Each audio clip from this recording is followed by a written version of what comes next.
Hoje é dia 14 de maio de 2020 e pela manhã muitos foram surpreendidos, eu inclusive, com um artigo do vice-presidente da República, o general Mourão, tratando do que ele chama, no título do artigo, de limites e responsabilidades. É uma coisa curiosa, né? Porque tudo que nós temos visto é que ele integra um governo que não tem nem limites, nem responsabilidades, né? Muito pelo contrário, ele está o tempo inteiro ultrapassando os limites que existem, os limites constitucionais, e não dá conta das responsabilidades que tem, dentre elas, por exemplo, a responsabilidade de cuidar da saúde dos brasileiros. Então, é uma coisa, no mínimo, curiosa que o general tenha se ocupado de escrever um artigo desse tipo. Mas ele foi um pouco mais longe, né? Ele disse que, na verdade, o Brasil vem enfrentando o problema de causar um grande mal a si mesmo, né? E o curioso é, da onde vem esse mal, né? Ele diz o seguinte, né, que é um estrago institucional e que agora atingiu as raias da insensatez. Quem lê o artigo até essa parte não tem muito como discordar do general Mourão, sobretudo quando observa o comportamento do presidente da República. Agora, onde ele identifica essas falhas? Ele identifica em 4 pontos. O primeiro é o que ele chama de uma polarização que tomou conta da nossa sociedade. Ora, polarização, já falei disso em outras ocasiões e acho que vale a pena retomar aqui. Polarização é um elemento normal da política. Política na democracia tem polarização. Esquerda, direita, governo, oposição, partido A versus partido B. Polarização não é o problema é a radicalização dessa polarização, é o extremismo quando ele vem acompanhado, a intolerância. Bem, e se há alguém no Brasil hoje que é responsável por polarizar o país de uma forma radicalizada, extremista, intolerante, é o presidente Jair Bolsonaro. Não só ele, né? Alguns dos seus ministros, Abraham Weintraub, né? O secretário de comunicação, Weingarten, enfim, há outros aí que também têm colaborado para esse rumo, para essa jornada da insensatez em que nós estamos mergulhados. Então, alguém do governo vir se queixar de polarização, né, dizendo que opiniões distintas, contrárias e favoráveis ao governo deveriam ser consideradas pela mídia, mas considerar o quê? A indicação da cloroquina, por exemplo? Ou que as pessoas saiam do isolamento social, como é a recomendação da OMS, isso é noticiado, né? Agora, não dá para exigir que a imprensa leve essas posições a sério, né? Que ela considere que os ataques do presidente às instituições, os insultos que ele profere a jornalistas, o cala-boca, sejam considerados, por exemplo, um dos pontos de vista num debate. Não são. Isso é só insulto, isso é só ataque, né? O segundo ponto interessante que ele levanta nesse seu artigo é o que ele chama de uma degradação do conhecimento político por quem deveria usá-lo de maneira responsável. E quem que ele situa aí nessa situação? Governadores, magistrados, ou seja, juízes e legisladores, membros do Congresso Nacional. E o que ele alega? E aí vem a pérola do artigo, uma delas pelo menos, né? Ele diz o seguinte: o Brasil não é uma confederação, mas uma federação. Ninguém tem dúvida sobre isso. E aí completa, a forma de organização política criada pelos Estados Unidos em que o governo central não é um agente dos estados que a constituem. É parte de um sistema federal que se entende por toda a União. E inegável. Até aí, de novo, estamos de acordo. Agora, quando ele diz que o Brasil não é uma confederação, o que ele está querendo dizer é: os governadores não podem agir como estão agindo, tomando medidas à revelia daquilo que o presidente deseja. Só que aí, se ele acha isso, ele não sabe também o que é federação. E pior ainda, ele sabe menos ainda como funciona o modelo que ele toma como referência, que é o dos Estados Unidos, que são uma federação muito mais descentralizada do que a brasileira, em que os estados têm muito mais prerrogativas, têm muito mais amplitude de ação, inclusive produzem, por exemplo, legislação penal diferente, um estado em relação ao outro. Então imaginar que com esse argumento, fazendo referência aos Estados Unidos, faz algum sentido supor que ao agirem dentro da sua esfera de competências, governadores caminham no sentido de uma confederação? Que o Supremo Tribunal Federal, quando ele resolve permitir que os governadores e os prefeitos, porque o Brasil é uma federação especial, ela tem os municípios como parte da federação, uma federação de 3 níveis. Quando ele permite ao Supremo que governadores e prefeitos atuem dentro da sua esfera de competências, é evidente que não está transformando o Brasil numa confederação, está fazendo valer o princípio federativo, que não significa apenas poder da União, significa também poder dos estados, autonomia dos estados, capacidade dos estados, e no caso brasileiro também dos municípios, para agir dentro daquilo que é a sua esfera de competências. E aí é muito interessante, porque ele apela a um famoso texto, os Artigos Federalistas, que são textos dos pais fundadores dos Estados Unidos, né, e pega o artigo do menos importante de todos os autores que ali escreve, que é John Jay, um dos 3 que é responsável pelos artigos, escreve só 5 de 85 artigos federalistas, e pega um artigo em que John Jay se refere à questão da guerra. Ou seja, ele diz que é importante o papel da União, que a União tem que ter um papel preponderante sobre os estados, mas é porque ele está falando de um problema específico, que é a guerra. Ninguém imagina que estados vão participar de um esforço de guerra. Quem participa de um esforço de guerra contra outras potências, né, contra outras nações, é de fato a União. Aliás, essa foi a razão pela qual as 13 colônias britânicas, que haviam se tornado estados americanos, daí o nome do país, Estados Unidos, elas criam o país. Elas criam os Estados Unidos, elas criam a União, porque elas precisavam de garantias para ter uma proteção em relação a questões militares, em relação a questões de ordem externa. Então, esse era o motivo. Portanto, usar justamente um artigo que trata dessa questão, quer dizer, qual é a importância de ter um poder forte no centro? A importância é nós termos garantias de que vamos poder nos proteger em enfrentamentos externos. E usar isso para falar de uma questão interna, que é a gestão da saúde, né, que é a solução do problema da pandemia, que são as medidas de isolamento social, nada a ver com relação com potências estrangeiras, tem a ver com soluções domésticas. Na verdade, o que o Mourão faz é um truque. Ele usa um argumento fora de contexto, em que o autor falava de uma coisa para falar exatamente o oposto dela. Então, sabemos aí que Mourão está recorrendo a uma coisa muito comum aos bolsonaristas, do modo geral, que é a mentira, né? Que é falsificar as coisas, que é tirar as coisas do seu contexto, que é muitas vezes inverter o argumento quando, na verdade, o argumento não lhe é conveniente. Aí ele vai falar de um terceiro ponto, e aí ele cita um outro autor federalista, lá do final do século XVIII, James Madison, que depois foi, inclusive, presidente dos Estados Unidos, talvez o mais importante dos 3 autores, ao lado de Hamilton, Alexander Hamilton, não confundo com Hamilton Mourão, né? Alexander Hamilton, que foi secretário do Tesouro e que também é um dos autores importantes, mas ele cita uma passagem de Madison que fala da questão das prerrogativas do poder executivo. E fala da separação dos poderes, né, que legislativo, executivo, judiciário devem ser separados e distintos, né, de modo que ninguém possa exercer os poderes de mais de um deles ao mesmo tempo, correto? Só que os federalistas não falam só em separação de poderes, eles falam também em freios e contrapesos do poder. Ou seja, cada um dos ramos do poder, o executivo, o legislativo, o judiciário, eles têm, na verdade, que atuar não apenas numa esfera exclusiva, como se corressem numa raia própria paralela à dos outros poderes, mas eles se sobrepõem minimamente. E isso também é discutido nos artigos federalistas. Por isso que o Executivo, por exemplo, tem o veto sobre leis aprovadas pelo Legislativo. É por isso, por exemplo, nos Estados Unidos, país presidencialista, que ministros de Estado têm que ser aprovados pelo Senado. Os nomes não são apenas uma indicação de caneta do presidente, para usar uma imagem cara àquele que nos governa ou finge que nos governa por aqui. Da mesma maneira, o judiciário pode declarar leis aprovadas pelo legislativo inconstitucionais.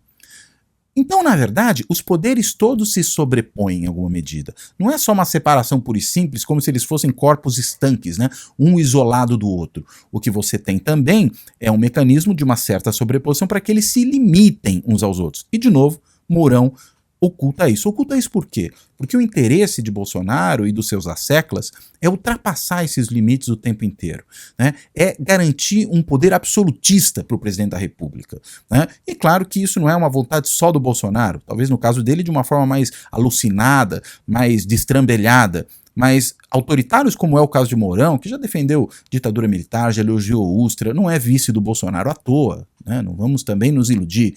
Também acreditam nessa ideia de um poder central no executivo forte, autoritário e que se imponha aos demais sem qualquer tipo de questionamento, né? Isso, evidentemente, não é nada razoável, né?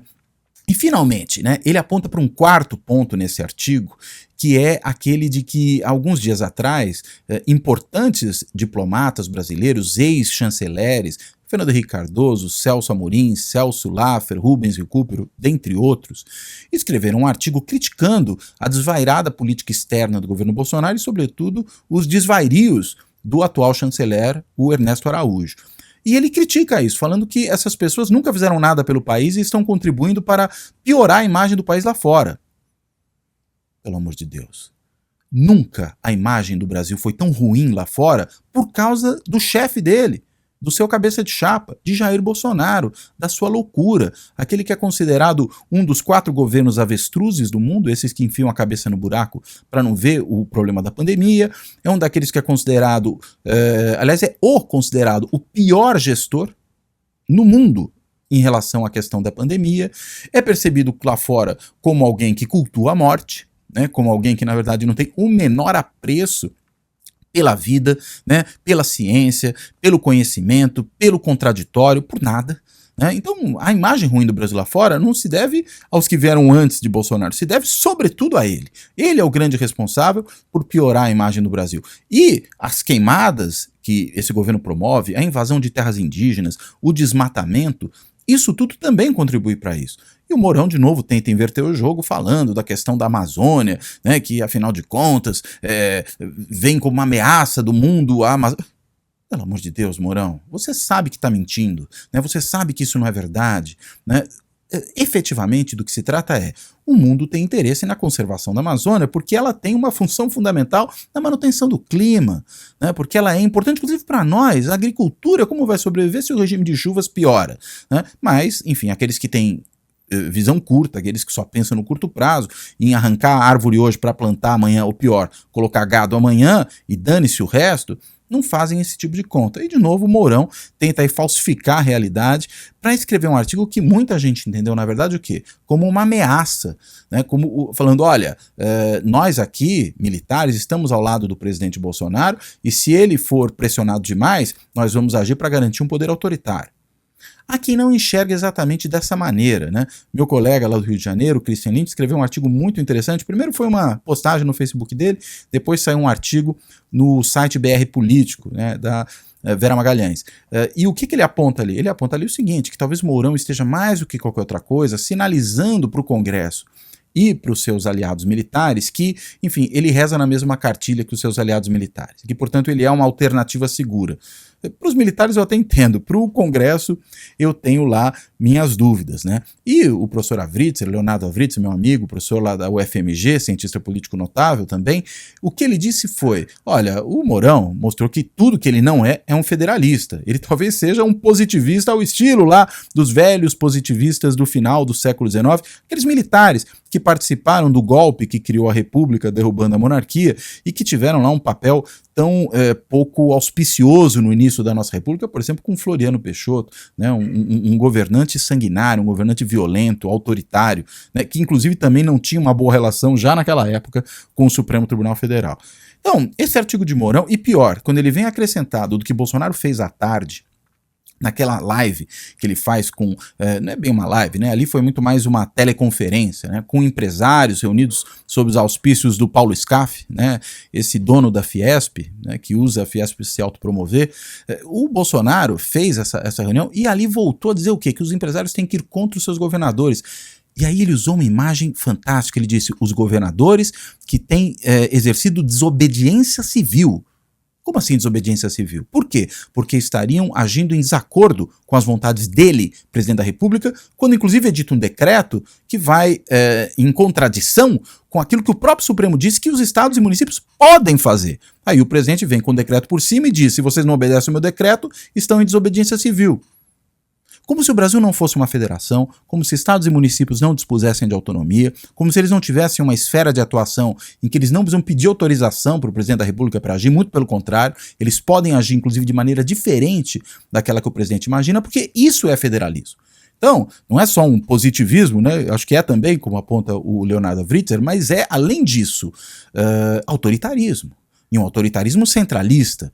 Então, essa fala de Bolsonaro à tarde, essa conversa do artigo de Mourão pela manhã, embora Mourão não mencione diretamente Bolsonaro, talvez seja um jogo combinado, né? Um jogo em que um tenta descaracterizar o que realmente é uma federação, supondo que a federação, na verdade, é um poder centralizado nas mãos do Executivo Federal, não só da União com seus 3 poderes, mas do Executivo Federal, e o outro vem à tarde dizendo que governadores que exercem as suas competências, que atuam no âmbito do que os estados podem e devem fazer, estão, na realidade, agindo como desobedientes civis. Isso é uma loucura, isso é muitas vezes, talvez, a antessala de uma preparação para algo que é uma extensão ainda maior dos limites de ação desse governo contra as regras constitucionais. E a gente não vive momentos triviais, vivemos não só momentos de pandemia, mas momentos em que o governo está acuado, porque muita coisa ainda pode surgir a partir do tal do vídeo, né? O vídeo da malfadada reunião do presidente da República, que a AGU, a Advocacia Geral da União, resolveu liberar só em parte, só a parte que interessa para o governo, não o resto. A gente precisa ver o vídeo inteiro para entender o contexto, entender do que o presidente está falando. Então, nesse momento de grande embaraço para o governo, que ainda pode vir por outros caminhos, por CPI das fake news, né, por questões aí dos atos antidemocráticos, o governo parece tentar um golpe preventivo, de certa maneira, pelo menos no plano retórico, né, descaracterizando a federação, descaracterizando a autonomia dos poderes, descaracterizando o que podem fazer estados, municípios, o judiciário, o Congresso, enfim, tenta dizer que só ele representa realmente a nação. Não é só populismo, é populismo autoritário. Isso é bolsonarismo. E nisso parece, Bolsonaro e Mourão não estão tão separados assim. Se não estão separados, pelo menos do ponto de vista prático, se um ainda tenta puxar o tapete do outro, mesmo que não queira dar recibo quanto a isso, eles pensam de maneira muito parecida. Talvez Mourão com mais lustro, com mais sofisticação, né, com um pouco mais de estofo intelectual, mesmo interpretando, ou seja propositalmente, seja equivocadamente, os textos, por exemplo, dos clássicos dos federalistas, mas pensando de uma maneira muito parecida com Bolsonaro, que o faz de forma subletrada, né, daquele jeito troglodita, daquele jeito, enfim, de quem provavelmente nunca leu nem bula de remédio, né, mas seja um, seja outro, não tem talvez uma concepção da política muito diferente. E é essa ameaça que existe para o Brasil nos dias de hoje. Por hoje eu fico por aqui, até a próxima. O Fora da Política Não Há Salvação está disponível em 16 agregadores de podcast. O Podcast Addict, o Anchor, o Apple, o Breaker, o Castbox, o Castro, o Deezer, o Google Podcast, o Overcast, o Play FM, o Pocket Casts, a Radio Public, o Podcast Republic, o Spotify, o Stitcher e o TuneIn. Além, é claro, do canal do YouTube.